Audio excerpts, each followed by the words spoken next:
So you just got your first gig. This by far is going to be the most important gig of your entire life, but you're scared and nervous that you're going to suck. Well, don't worry. In this video, I'm going to teach you 3 easy tips to make sure your first gig will not be your last gig. Hopefully.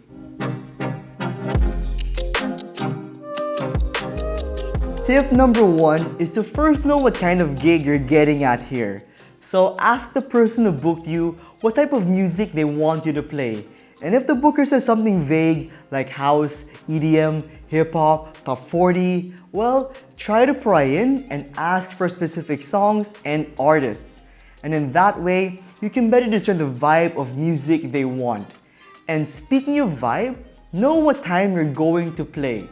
If it's early, then you're doing an opening set, which should typically be a set where you warm up the crowd with good music. Just get their head nodding and body swaying at this point.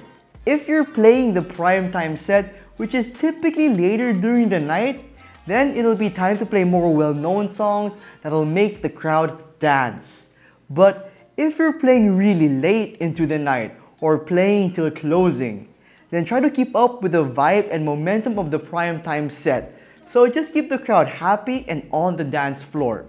But if you're playing for the whole night, then do everything I just said a while ago and charge higher. And if they can't pay, leave, because that crap is tiring.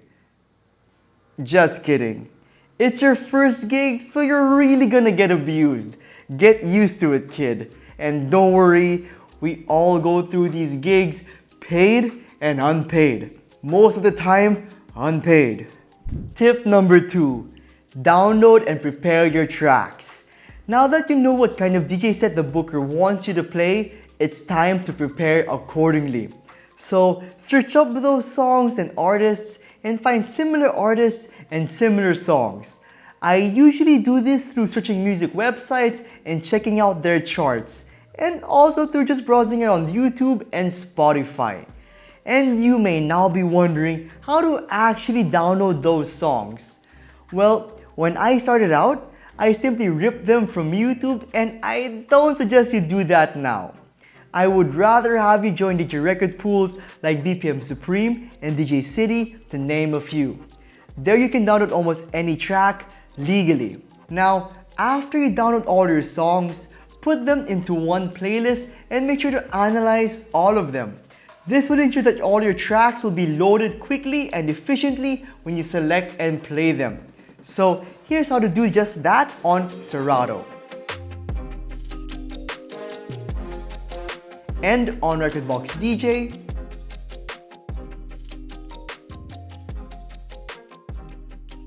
and on Traktor. This process will take some time, but believe me, it's all worth it.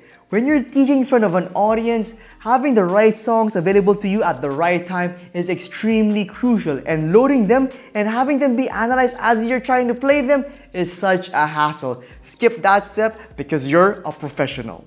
Tip number 3. Now that your songs are organized and analyzed, it's time to practice with them. And there's no shortcut to practicing. Mastering mixing will take time and repetition. But nothing will make you feel more confident in performing by knowing you've practiced a crap ton of hours. So make sure to master mixing each song with each other. Now, usually during this practice session, I record myself transitioning so I can later on hear and critique how I do things. And I also send that practice recording to my brutally honest friends who aren't afraid of critiquing my work.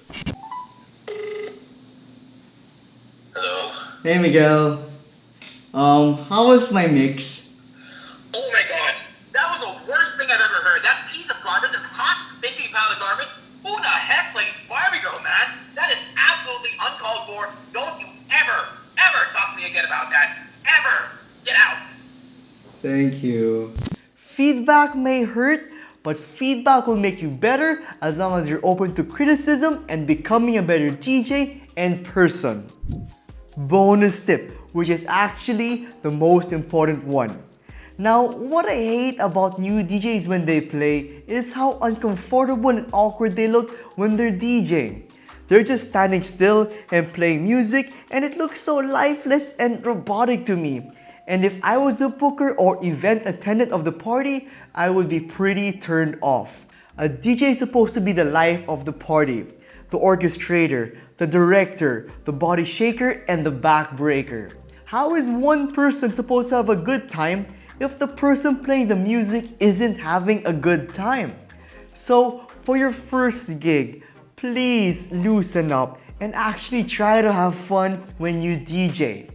I know you're feeling the pressure of mixing and transitioning and getting things exactly right to the smallest detail that only you know about, but DJing is more than just about mixing. It's also about setting a good vibe and, more importantly, giving people a good time. And the only way you can do that is to have a good time yourself. So good luck on your first gig and have a great set. Hey, you've made it to the end of the video, and the question of the day is, how was your first gig experience? Did you like it? Did you hate it? Did you knock it out of the park? I don't know. Let me know in the comment section down below and let's talk about it. And with that said, thank you so much for watching, guys, and I will see you all in the next one.